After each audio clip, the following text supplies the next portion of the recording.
Hey everybody, how's it going? Chris here, finally in front of the camera after a while. I'll just update you guys, tell you what's been going on for a little bit, and then show you some comic books that I picked up recently. So first of all, thank you to all my new subscribers. If I haven't said thank you on your channel already, if I haven't, well, here I am saying thank you. Thank you very much.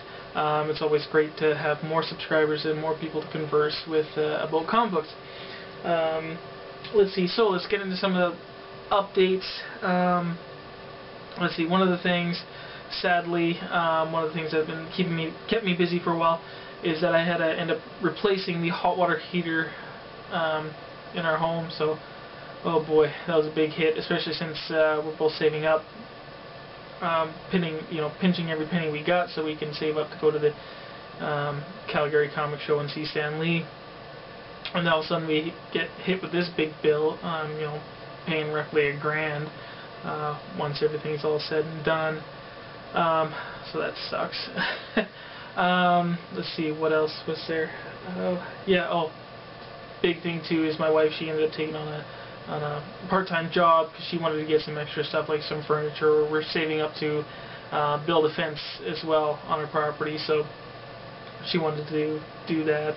And so that's been taking up her time, and of course she's not here, so I have to be to take care of Logan, which is all fun. I mean, I love taking care of my son, and that's what you got to do, right? And I love making videos with Logan here and there, but you can't do that all the time. One of the things I want to show you guys, just because I'm so excited, I already told some people on Skype about this, is the iPhone. We got this early, and no, it didn't cost us very much. Actually, we're paying maybe just a little bit more than Nikki was actually paying for her one cell phone. So we got a good family plan, good monthly payment, so we were both able to get iPhones, and it's an amazing little thing. I love it. It's just such a really awesome, like, multimedia social social communication device. It's just really neat. All the online stuff you can do, the apps and everything is just really cool. And of course I've been doing some nerdy stuff with it too, like getting the I probably don't have enough power for that. Like getting something nerdy like this. Gotta get the lightsaber. Doing nerdy things like that. Yeah, I just love it. Oh, I got a message.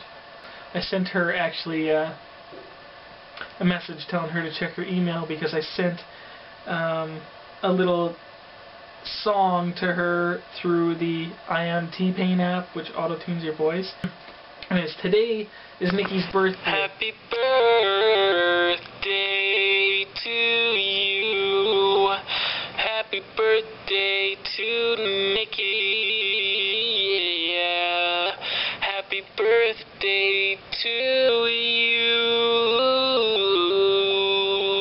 She's 25 today, so everybody say happy birthday to Nikki. Leave her messages, whatever. But yeah, this morning I went and sent her, when I went downtown, I sent off a Comic Book Mom's comic books that I sent to her. And then I went and got her, Nikki, some, what do you call it, some balloons, a whole bunch of balloons and whatnot, and I went down to her work at her office, and so we stuck those on her desk, and I gave her a birthday card. And I got some gifts coming for her in the mail, and one of her birthday presents too, actually, even before we had gotten the phones, I had bought her a iPhone cover too. So when she gets her one gift in the mail, I ordered it on eBay. When that comes, I'll show you guys, because it's actually comic book related, and it's something that she wanted. So yeah, that's about that. Those are the updates for now. I'm going to stop blabbing. Let's get going. Quickly show you and talk to you about some comic books. So let's start off with the couple of DCs that I got here. And most of these I haven't read yet, but Action Comics issue number 6. And yeah, Action Comics been okay for me. Like I say, this new beginning, it's okay. I don't know how long I'll go with Action Comics, but for now it's okay. Let's see, Action Comics number 7, the first DC comic that I have with the new logo. I don't really care for it. It's whatever. It's goofy. It's really square, bland, de-peeling away. It's not very appealing. And actually, I won a copy of Age of Apocalypse number 1 from Stadium Comics for dissing the logo. It's funny. So, and issue number 6 of The Flash, and this is the first Flash comic book that I have that's not a variant, just a regular cover. I had gotten the first 5 issues all with variants, but out of all the DC titles I'm reading, this one I was really enjoying the most. But yeah, I kind of wish I would have gotten a variant, but they didn't have any. The shop that I picked these up at, we were in the city and we went and got groceries, so stopped by a comic book shop, bought a bunch of stuff because the last pop bottle haul that I took in my at the depot, I got like $105 worth of bottle returns. So really, that's where all these comic books come from. Issue number 5 and issue number 6 of The Incredible Hulk. I know a lot of you guys have read this already, and some really crazy good stuff is happening. And the next issue, in issue number 7, is going to be the conclusion of the Hulk versus Banner thing, and of course finding out who was responsible. You already find out some information, I believe, in issue number 6, who's partly responsible for the separation of Bruce and the Hulk. And I got issues of Venom 13.2, 13.3, and 13.4, and issue number 14 of Venom. That's how much I was behind. And I thought the starting of this story was pretty good. Some people were kind of like, bleh, kind of about it. So I got to read it myself. I like the Venom character. I like the Red Hulk. I've actually been missing out on the Red Hulk comics. I actually do like the character. So, and I'm probably gonna think this is okay. It's gonna be a good read. Probably don't like the female Ghost Rider already. After only reading that one or two issues of her with her in it, she's bleh. But this story I think will be okay. I'm going to keep collecting it anyways. And probably everything that you see in this stack is, I have nothing to really diss about, because when I went to the store I don't have much money. I'm picking up right now just the titles that I know I'm going to keep collecting, you know, regardless whether they're really good or bad, and all these ones aren't really terrible enough to make you drop any of the series anyways. But Dark Wolverine issue number 22, this was okay. Just angry little boy who's gonna die, and he's got to take it out on the rest of the world. And Agent Keel, oh, she turned him down in the last issue or whatever, and because he fell in love with her, and I think he's a little angry about that. And just a very emotional, sad boy Dawkins is. But the next issue is supposed to be the last, and this series doesn't really make it seem like it's going to be a very epic ending, but I hope the last issue is good. With a classic looking kind of cover here by Arthur Adams, issue number 302 of Wolverine. Another series I will never drop. I'm always gonna collect Wolverine because he's my favorite character. And issues, what do we got here? 6 and 7 of Wolverine and the X-Men. A very good series too, with Wolverine. Jason Aaron, he's writing Wolverine and the X-Men, and he's writing Wolverine as well. He is just doing spectacular with the Wolverine character right now. This is a series that I really never want to drop either. That's how good Aaron is doing with this book. He can do serious moments and he can do funny moments. It's just great. Very well-rounded writer, I think he is. Oh, beautiful, beautiful book. Some of the best artwork here. Clayton Crane, Carnage USA, issue number 4 of 5, by Zeb Wells and Clayton Crane of America. Great story, I think. Carnage. I mean, the last year's story with the Carnage was really good, and this one was really great too. Where Venom finally shows up and he, gives it to the symbiote. And at the end here, they're both, Venom and the Carnage are left without their symbiotes, and you don't know what's going to happen to Venom. Of course, probably going to survive, but anyways, Carnage still has the advantage over him at the end of the book. But really great, really beautiful to see Clayton Crane put his spin on the Venom character. Really beautiful artwork. One that's been really great read too. I don't know how long I will collect this series, but definitely the first or couple of story arcs. Anyways, but issue number 3 of the Scarlet Spider. I know everybody's been raving about this one quite a bit.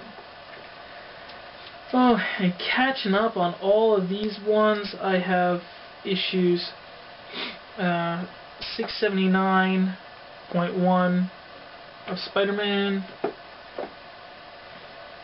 and 680 and 681 of Spider-Man. This is a title too that Dan Slott, he's just doing incredible. There's nobody better right now to write Spider-Man than Dan Slott, and artwork in these one anyways are, what is it, Kevin Coley, yeah, Giuseppe Kevin Coley. So great artwork in it, and yeah, Spider-Man, you can never go wrong with Spider-Man. I was waiting just to pick these up locally on the newsstand, but they've been actually really behind. They're still on 679, I think, or 678. So I don't know. The newsstand here is very up and down. They still, on the newsstand here in my town, they still have Doc at 9.1. And it's been sitting on the shelf there forever since it came out, so I don't know. And coming down to the last, the indie comics that I have, Spawn, issue 217. You got the male Bulgy on the front. Looks like he's got Spawn's head. Yeah. And these golden covers, I don't know, I like the covers that are solicited, and they solicit different covers, and then they have these Michael Golden covers, and I just don't prefer Michael Golden's covers. He does better stuff than, I don't know, just horror does not seem to be his thing to me. I don't like the Michael Golden covers. If he's doing like Iron Man, something very sleek and some heroic, character, not demonic and dark, and it's not him. I don't think. And a book here, this is by Joe Casey, Nathan Fox, which is the new team that took over the book. Haunt, issue number 22. This is a pretty good series too. Originally, created by Robert Kirkman and Todd McFarlane. And speaking of McFarlane, or not McFarlane, Kirkman. I know most of you guys probably have watched the season finale of the Walking Dead TV show. That was amazing. The last 3 episodes have been just incredible. Can't wait for the next season to start. It's just always a terrific show. Love it. So Kirkman, he's got some pretty good stuff going for him. And last and not least, but certainly very, I don't know, weird, mind-blowing oddity. I don't know, it's very interesting. Saga, Chapter 1. Everybody was raving about this. So before I went to the city, I was watching videos, I was talking to some people on Skype, and everybody's just like, Saga, Saga, Saga, Saga, Saga, Saga. So I said, okay, well, if I go in the city and I find a couple of copies, maybe I'll have to pick up a couple. And that's what I did. I ended up picking up 3 copies. So I read this one. Pretty cool. It is an amazing story. I do want to find out more. And just as Scott said, it does give me a little bit of a reminder of heavy metal stories, but probably even better. I guess I don't know, heavy metals, I don't know, it's hard to explain, but I don't think they fit quite in the comic book medium. In that adult magazine form they do, but not quite in the comic book. But anyways, it does give you a heavy metal feel, but better. I don't know, it's hard to explain. But anyways, it's for adults only, it's got swearing, it's got, you know, naughty bits in it. And for the most part it was all done, I mean, in a tasteful manner, I guess, or whatever, but like the birth and those kind of things, or I don't know if you guys even really notice on the cover here, it actually looks like she's nursing the child on the cover. I actually didn't really notice that or focus on that before, but after I read the book and then I was like, went back to the cover, I'm like, oh, yeah, she's nursing her baby on the cover. The only thing that was weird about it, I guess, and that was a little is the robo-copulation that was in the book. I don't know. It was a moment where I thought they might have been able to do that scene a little better, maybe by being a little more suggestive than just putting it right out there for you. But again, an adult theme. I mean, you can kind of, you know, get around it, I guess, or whatever. But I don't know, not too bad. I'm stumbling over this because it's a very hard to explain book, but it would just kind of threw things at you, and you're just kind of like, whoa, taken aback, and then you'd read more dialogue, and then it kind of made you feel okay about that, you know, that past scene or the past dialogue, or, you know, what you had just witnessed in the book, and then you read something else, and again you're kind of like, whoa, taken aback. Then you get a little funny moment, makes the last scene okay for you again. So yeah, this is a book you really have to pay attention to, read all the dialogue. You can't rush through it, and you just really have to be in a, you know, proper mindset to read this book. And in fact, I had gotten 2 copies at one comic book shop, and there was a comic book shop actually, it was just basically across the street. So I went to that one and I picked up another copy, and there they had it bagged, and they had on the bag for mature readers, only 16 and older. And before I went to grab this book, like say, everybody was saying just, you know, raving about Saga, but I had no clue what Saga was about. I had seen the cover, and I had no clue. I didn't know how mature or what the storyline was about, or anything. So I was really shocked, of course, when I opened up the book and I read everything. But yeah, so on that bag at the store, 16 and older, even myself, I don't know, I think it should still be an 18 plus book, because I think people that are, you know, 16, 17 are still immature, and might not be able to process the information in this book as well as somebody that may be, you know, older than 18. I don't know. Whoever's read it, you guys give me your thoughts on it. but yeah, it is an incredible book, but it just really, you know, makes you step back and kind of like, whoa. That's the kind of book it is. Anyways, yeah. So that's about that, you guys. I don't know what else to say. Blah blah blah blah. I don't know. Goodbye. See you.